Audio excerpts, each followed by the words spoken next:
호재 때문에 집값이 올랐는데 그게 다시 집값을 원점으로 돌려놨다. 결론적으로 말씀드리면 오르지 말았어야 될 가격이 오른 거예요.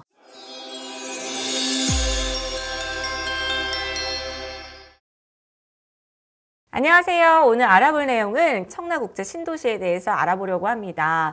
네, 짱구님. 네. 개발 호재도 많은데 네. 집값이 많이 떨어졌나 봐요. 네. 올 초에는 반토막 이상 난 실거래도 일어났습니다. 네. 그래서 오늘은 왜 이렇게 집값이 많이 떨어졌는지 청라의 미래는 어떤지 한번 알아보도록 하겠습니다. 그럼 우선 청라국제 신도시에 대해서 좀 짧게 좀 설명 좀 해주세요. 네. 청라국제 신도시는 뭐 아시는 분들은 아시겠지만 1970년대에는 바다였어요. 바다? 네, 이 바다를 매립공사를 10년 동안 해서 1979년부터 농지로 사용을 했거든요. 농지로 사용하다가 2002년에 정부에서 경제특구 후보지로 선정을 했습니다. 그래서 그 이후에 2010년부터 아파트 입주를 시작을 해서 2022년에 모든 아파트 입주가 완료된 신도시입니다. 와, 바다에서 농지가 되고 농지에서 아파트가 되기까지 거의 자그마치 44년 가까이 걸린 거네요. 그렇죠. 청라국제 신도시는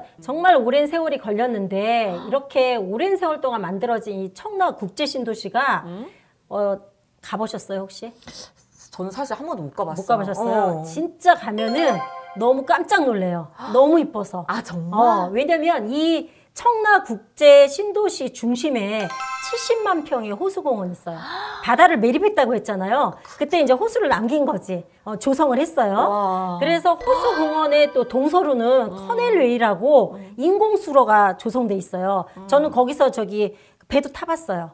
실제로. 양쪽에 아파트가 쫙 펼쳐져 있는데 진짜 그 유럽에 가면 베네치아 있어요. 이탈리아. 가봤어요. 그래서 한국의 베네치아라고 불리는 곳이 청라국제신도시입니다. 와, 진짜 아름다워요. 대한민국에도 베네치아가 있었군요. 예, 있습니다. 아, 네. 이 한국의 베네치아라고 불리는 청라국제신도시 그렇다면 가장 중요한 게 있잖아요. 네.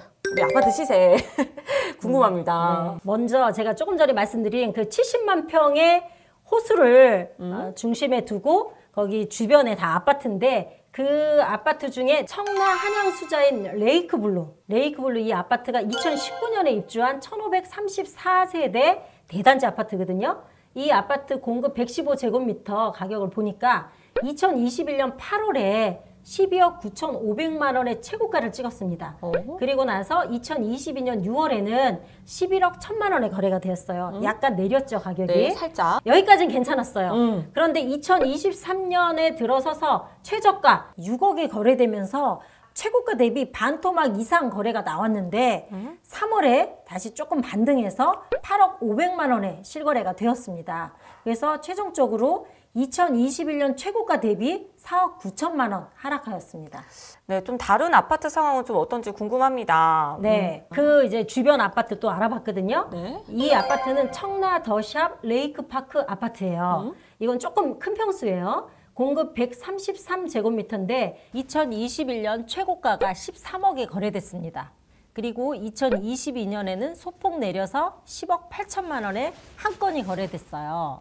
그리고 나서 2023년에 9억 1,250만 원에 거래되면서 2021년 최고가 대비 3억 8,750만 원이 하락했습니다. 그러면 또 제가 듣기로는 집값 상승을 위한 또 개발 호재가 좀 꽤 있다고 들었는데 꽤 있는 게 아니고 만발했어요. 앞에 너무 많아서 호수도 있고 막 이런데 네. 개발 호재가 만발했다고 했는데 어떤 개발이 있고 이 개발이 왜 집값 상승에 영향을 미치지 못하는지 그 이유를 좀 알아보겠습니다. 먼저 청라 지역의 랜드마크로 불리는 시티타워 건립 계획이 있거든요. 네? 이 시티타워는 청라에 입주한 그 입주민들의 분양대금 3천억으로 2006년부터 추진됐습니다. 그래서 2019년에 착공해서 2027년에 완공 목표였거든요. 근데 현재 아무것도 지어지지 않고 있어요.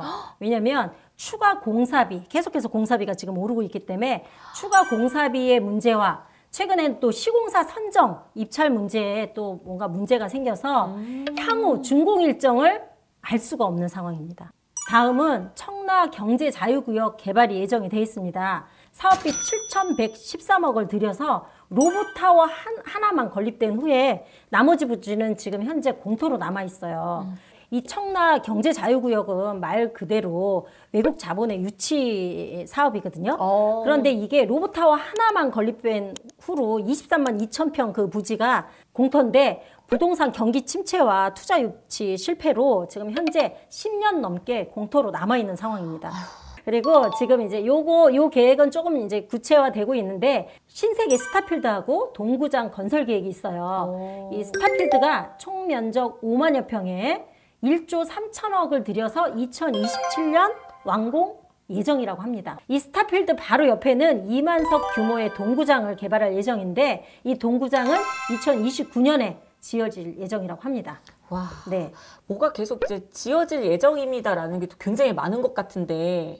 또 있어요. 청라 국제도시 3-4 블록 1원에 하나금융타운이 조성 예정인데 총 7만 5천 평 부지에 사업비 7,300억을 들여서 2025년까지 조성할 계획이라고 합니다. 네, 얼마 안 남았죠? 네, 근데 정말 많습니다. 또 있어요, 설마? 또 있죠. 가장 중요한 건 또 뭐야? 교통호재. 예, 교통호재가 있는데 이 교통호재는 실제로 지금 공사를 하고 있어요. 그래서 서울 도시철도 7호선 연장 사업이 있는데 현재 공사 중이고 2027년에 개통 목표로 진행하고 있습니다. 네. 인천의 거의 뭐 핵심 사업이라고 봐도 과언이 아니에요.